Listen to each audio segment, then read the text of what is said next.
Our Messenger Sallallahu Alaihi Wasallam is described in the Quran with remarkable words, and some of them are وَمَا أَرْسَلْنَاكَ إِلَّا رَحْمَةً لِلْعَالَمِينَ, that we didn't send you except as an act of love and care for all nations and all people. But you know that in our times a lot of people read the literature of Islam and make criticism about Islam and criticism about the Quran and even criticism about our Messenger Sallallahu Alaihi Wasallam. And one of the most popular criticisms of the Quran is that the last surah to be revealed, or one of the last surahs to be revealed in the Quran, in the order of the Quran, is the 9th surah, Surah At-Tawbah.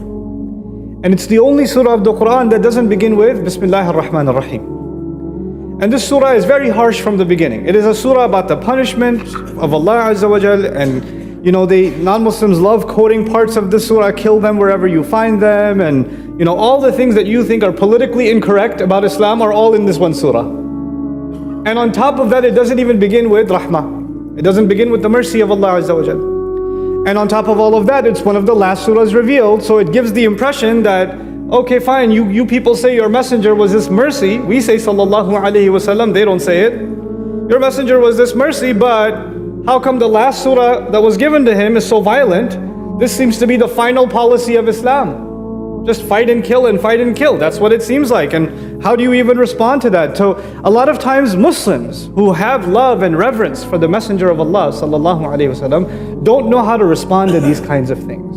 And I want to dedicate the few minutes we have today to help you understand this surah of the Quran, some things about this surah, and how this surah is actually an explanation of the love and mercy of the Messenger of Allah Sallallahu Alaihi Wasallam.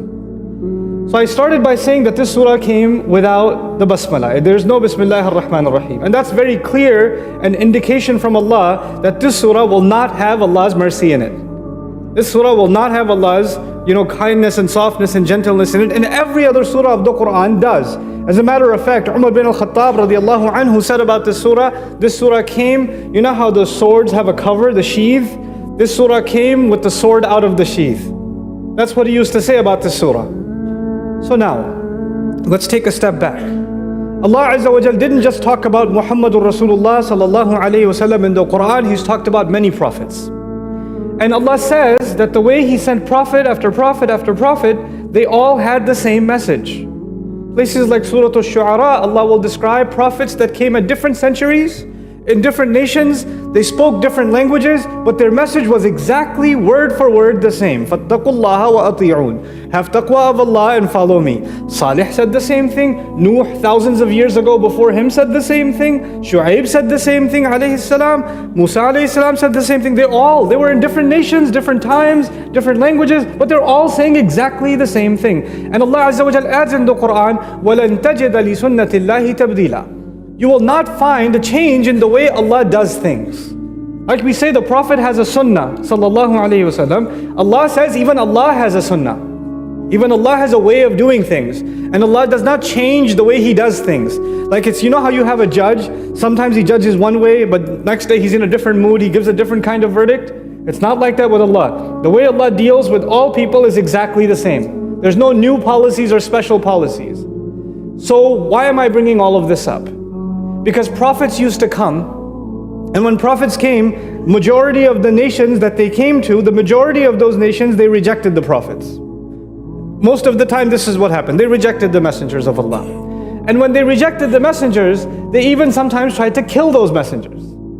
To not only ridicule them and mock them, but also even try to kill them. But even if they didn't try to kill them, it came to the point that their corruption became so huge and they were refusing to accept the message of Allah, that Allah would tell people like Hud alayhi salam, Salih alayhi salam, Shu'aib alayhi salam, Lut alayhi salam, it's time to go. These people are beyond hope. Their da'wah has been given to them. The message has been explained in the best possible way to them. Every opportunity for them to understand in theory and in practice has been made clear, and they still want to reject. Allah knows what is inside the hearts. Allah tells the prophets, these people have no possibility of accepting Islam in their hearts left. And at that point, Allah decides that those nations, because they have no good left in them, they should be destroyed. So you find in the Quran, the nation of Nuh gets destroyed. The nation of Lut gets destroyed. The nation of Salih gets destroyed. The nation of Shu'aib gets destroyed. Fir'aun gets destroyed. The nation that Musa alayhi salam came to gets destroyed. Nation after nation after nation, when they reject the messenger of Allah, who is among them, when they do that beyond the point of no return, then the only thing that Allah does with them, not only punishment in the next life, Allah gives them punishment in this life, before the next life. That's the sunnah of Allah. The final messenger of Allah is Muhammadur Rasulullah Sallallahu Alaihi Wasallam. And he first and foremost came to a town in Arabia, Makkah, to a people whose name is Quraysh.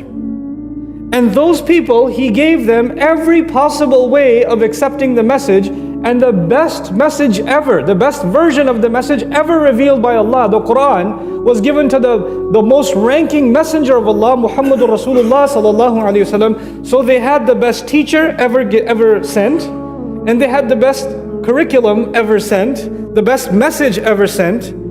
And he was also from among them, min anfusikum, he was from within you, meaning he wasn't some foreigner that they can't understand. He was someone they could relate to, they understood, they respected. So they had every opportunity to accept Allah's message, and Allah gave them one surah, and another surah, and another surah, and another surah, and they rejected, and they rejected, and they rejected, and they rejected. And then Allah finally told His Messenger Sallallahu Alaihi Wasallam that these people are beyond hope. You must leave to Medina. So the Messenger Sallallahu Alaihi Wasallam leaves the people of Quraysh. And then Allah makes them taste small punishments. This is also a sunnah of Allah. وَلَنُذِيقَنَّهُمُ الْعَذَابَ الْأَدْنَى دُونَ الْعَذَابِ الْأَكْبَرِ. We will make them taste the smallest punishments before we make them taste the big punishment. So Allah made them taste Badr. He gave them some taste in Uhud. He made them taste Ahzab. When the Prophet ﷺ battled with the people of Makkah, that was actually Allah's punishment on them also. One after the other after the other. But still, even after these small signs, they still didn't humble themselves. They still did not believe. And finally, Allah Azza wa Jal gave the Messenger of Allah Sallallahu Alaihi Wasallam victory over Quraysh. But now let's compare. This is the important part now. This is where you understand the mercy of the Messenger of Allah Sallallahu Alaihi Wasallam. You know, when Nuh alayhi salam used to tell his people a flood is coming, I'm building this ark, I'm building this giant boat, this ship, you better get on board if you believe in Allah. That's why I'm building it. They made fun of him. They would come and they would bring their children to laugh at him. And he's putting these planks and these pieces of wood together for months and years, and they would come and they would ridicule him. Then it started raining, they're still laughing at him. This man thinks this rain is going to turn into an ocean. Silly man. Believers get on the ark, they're still not taking him seriously. But as the water starts rising, then they say, this ship isn't going to work. This old man built this ship. We call him alayhi salam. They didn't respect him. You know, Quran describes how much they insulted him actually. So when they made fun of him, they said, this ark isn't going to survive. We'll just climb up on the mountains. The mountains are way safer than this ship of his. It's going to sink. And that's actually what his son said too. Awi ila al-jabal ya'simuni min al-ma. I'll go find refuge in the mountain. It'll protect me from the water. I'm not getting on this boat for you. But then the water keeps rising and rising and rising until even the mountains are flooding. Even the mountains are going under the water. And at that point, Allah did not press the pause button and say, hey, now you want to take Islam seriously? No, once the water reaches here, it keeps on going, doesn't it? And at that point, when the water reaches here, people say, okay, fine. I'll accept, I'll believe. This is exactly what Fir'aun did. When Fir'aun followed Musa alayhi salam in the water, and his army drowned first. The old man, he was an old man, his entire army drowned, and he was the only one left. And as the water starts getting to his throat, he says, Amantu billadhi amanat bihi banu Israel. And bi'annahu la ilaha illa alladhi amanat bihi banu Israel. I believe in the same one these people of Israel believe in. Fine. La ilaha illallah, fine. And Allah says, Al-an, now, وَقَدْ عَسَيْتَ, just now you were disobeying. A second ago, what da'wah came to you? He just wants to save his neck. And at that point, Allah does not stop, you see. What the point I'm trying to make is, once the punishment has been the order has been issued by Allah that this nation will be punished, then their istighfar and their opportunity, give me some more time, let me think about it one more day, that's done. وَلَيَأْتِيَنَّهُمْ بَغْتَةً وَهُمْ لَا يَشْعُرُونَ. It will come to them all of a sudden and they will have no clue. That's the way Allah does things with all of the prophets. Read the stories of all of the punishments. Once it starts, it doesn't stop. But the punishment that was coming to Quraysh, because they did the same thing the people of Nuh did, didn't they? They did the same thing that Fir'aun did. They did the same thing that the nation of Hud and Salih and Shu'aib and Lut did. Disobey Allah's messenger. And as a matter of fact, they even went further. They tried to kill Allah's messenger. So they should be punished more than anybody else. Allah did not give Quraysh a flood, did He? Allah did not give them an earthquake. Allah did not send fire from the sky. That's what He used to do with all the previous nations. So how did Allah fulfill His sunnah on the Quraysh? How did Allah give these people punishment? The point that I'm trying to make before we get there, I remind you, Allah only destroys nations when a messenger is living among them and they reject him. Allah destroys nations when the messenger is among them. Not when he's gone, when he's among them. And if they still reject him, then no good. This is why Allah Azza wa Jal told the Quraysh in the Quran, because they were trying to kill him and get rid of him. Allah says, وَمَا كَانَ اللَّهُ مُعَذِّبَهُمْ وَأَنْتَ فِيهِمْ. Allah won't destroy them until so long as you're still among them. One of the reasons Allah hasn't destroyed them is you're still there. You're still, subhanAllah. They think He's the problem. He's the only reason they were alive. He was the reason they were alive.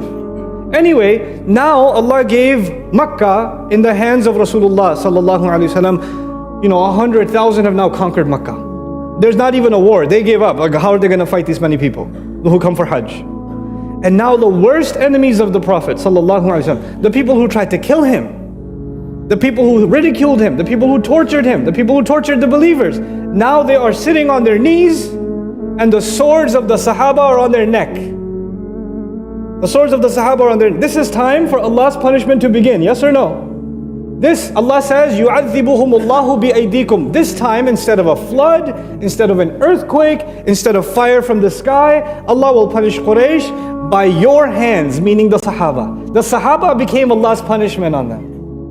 And now, by the way, when the sword reaches here, I told you when the water reaches here, does it stop? No. When the sword reaches here, should it stop? No. But Allah says no. Stop. Stop. فَسِيحُوا فِي الْأَرْضِ أَرْبَعَةَ أَشْهُرٍ وَاعْلَمُوا أَنَّكُمْ غَيْرُ مُعْجِزِ اللَّهِ وَأَنَّ اللَّهَ مُخْزِي الْكَافِرِينَ. Okay, now that the water has reached here and the sword is here, now you know that Allah has overpowered you. Now, how about you take 4 months? Take 4 months. Think about it. And if you want to accept Islam, fine. If you don't want to accept Islam, leave and no harm will come to you. And after 4 months, if you want to face the sword, that's up to you. You want to fight? Go ahead. But Allah gave how much? Was Nuh alayhi salam the people the water reached here, or the fire came from the sky, or the earthquake started and a couple of homes got destroyed, and then it paused and the angel said, had enough? Ready to listen to the Prophet Salih? Ready to listen to Shu'aib? Ready to listen to Nuh now? How about you take 4 months, I'll be back. That never happened. The only messenger that was given a pause before Allah's punishment would be executed is who? Rasulullah Sallallahu Alaihi Wasallam. And on top of all of that, when you have a village, you have a town, some people hear the message. Other people are busy in their own life. They don't know anything going on outside. Like some of you that are addicted to video games. You don't know what's happening outside in the world. You're on your PlayStation. So sometimes somebody came to the Prophet ﷺ and said, I didn't know you were giving da'wah in Makkah. I was sleeping at home for 23 years. Badr happened, Uhud happened, Ahzab, I had no idea. Now I hear that we have 4 months. What's going on? 4 months for what? So they would come like that to the Prophet and say, I have no idea what you're talking about. And Allah says about them in this surah, وَإِنْ أَحَدٌ مِّنَ الْمُشْرِكِينَ اسْتَجَارَكَ فَأَجِرْهُ حَتَّى يَسْمَعَ كَلَامَ اللَّهِ ثُمَّ أَبْلِغْهُ مَأْمَنَهُ. If one of these mushrikeen come to you and say, I really don't know what you're talking about, I want to know more, Allah says, give him protection until he gets to hear Allah's speech, and then take him to a place where he feels safe. Take him so he doesn't feel pressure. This is the surah of the punishment of Allah on the nation of who? Quraysh. Now listen, Allah has punished nations before, yes or no? Yes. And Allah punished Quraysh by this surah. By this surah of these 4 months. This 4 months of time period. And so many of them accepted Islam within that time. Some of them ran away. Some of them even tried to fight. All of that happened. All of that happened. But you know what? What's amazing about this is the last time. Actually, before I finish that sentence, let me take a step back. Nuh alayhi salam, when Allah was giving the message to the people, Allah was giving them with love and mercy. But when the flood started, the mercy of Allah was paused. Yes, it was paused. Because the time for punishment. When Salih alayhi salam or Hud alayhi salam or Shu'aib alayhi salam, they were given the message from Allah's love and mercy. But when the punishment begins, the mercy has been paused. You can't have mercy and punishment at the same time. The Quran gave us one surah for these 4 months even. After these 4 months, the mercy of Allah will be paused. For who? For Quraysh. But that is actually one of the greatest mercies to humanity. Allah's mercy, Allah's love, and Allah's care will never pause again for humanity. No nation will ever be destroyed after this. Even the last one to be destroyed was given 4 months, and after this, the mercy of Allah is forever open. So the missing Bismillah in Surah At-Tawbah is actually an indication of how that was the last time Allah, because it's the last messenger, that is the last time a nation should get the direct punishment of Allah in this life, and from here on, every nation gets to survive. No nation gets wiped off of the face of the earth because they disobeyed Allah. That will not happen again. That is a rahmah, that is an act of love and an act of care that Allah granted as an award to Muhammadur Rasulullah Sallallahu Alaihi Wasallam. No other messenger received this. And then, finally, this surah did not begin with Bismillah ar-Rahman ar-Rahim, yes? And I recited to you an ayah that belongs to the conclusion of this surah. لَقَدْ جَاءَكُمْ رَسُولٌ مِّنْ أَنفُسِكُمْ. A messenger has come to you from within your own selves. Azizun alayhi ma anittum. Anything that harms you, he finds it very difficult for himself. He has so much empathy for you. Allah Azza wa Jal describes in His Quran that even when he came back, Allah wants to punish them after 4 months, yes? But Rasulullah came back Sallallahu Alaihi Wasallam and said, La tathriba alaykum al-yawm. No harm will come on you today. He wanted to forgive. Allah wants to punish and complete His sunnah, and Muhammadur Rasulullah Sallallahu Alaihi Wasallam says anything that harms you is difficult for him. Harisun alaykum. He wants to hold on to you and protect you at all cost. He was protective of His people, even the ones that tried to kill Him. Even the ones that tried to kill Him. You know, just a few years before then, when he was at Hudaybiyah Sallallahu Alaihi Wasallam to try to make Hajj, no weapons, no intention for war, the Quraysh sent 80 people with masks on their faces to try to kill the Messenger of Allah Sallallahu Alaihi Wasallam. 80 assassins. And the Muslims were able to defeat those 80 assassins, disarm them, not kill any of them. They disarmed them, took their weapons, and then took their masks off. And now we know who they are. They were from Quraysh. And then what did the Messenger do, Sallallahu Alaihi Wasallam? Sent them back. He sent them back. And he said, what's wrong with Quraysh? Why are they so obsessed with war? Rasulullah, after 3 wars with them, this is what Rasulullah Sallallahu Alaihi Wasallam thinks of Quraysh. This is what he thinks of them. And so Allah says, now listen to this, Bil mu'minina ra'ufur rahim. When it comes to those who come to the faith, especially the Messenger Sallallahu Alaihi Wasallam is compassionate, empathetic. He knows how they feel. He sympathizes with them. He empathizes with them. And he is loving and caring, Rahim to them. The surah that did not begin with the rahmah of Allah ends with the rahmah of Rasulullah Sallallahu Alaihi Wasallam. Can you imagine? Can you imagine? This, people don't study Quran. People don't أَفَلَا يَتَدَبَّرُونَ الْقُرْآنِ. Why don't they contemplate the Quran? You know, as a shallow read, when people just say, oh, it doesn't even begin with Bismillah. There's so much war in the Quran. There's so much fighting in the Quran. You don't even know what you're talking about. This is a surah, not of Allah's punishment, actually, but this is the surah of the forever mercy and love and care of Muhammadur Rasulullah Sallallahu Alaihi Wasallam that was given as a gift to humanity. May Allah Azza wa Jal help us appreciate the love and care of our Nabi Alayhi Salatu Wasalam for all of humanity, and may Allah make us real ambassadors of His book to all of humanity. Barakallahu li wa lakum. Assalamu alaikum wa rahmatullahi ta'ala wa barakatuh.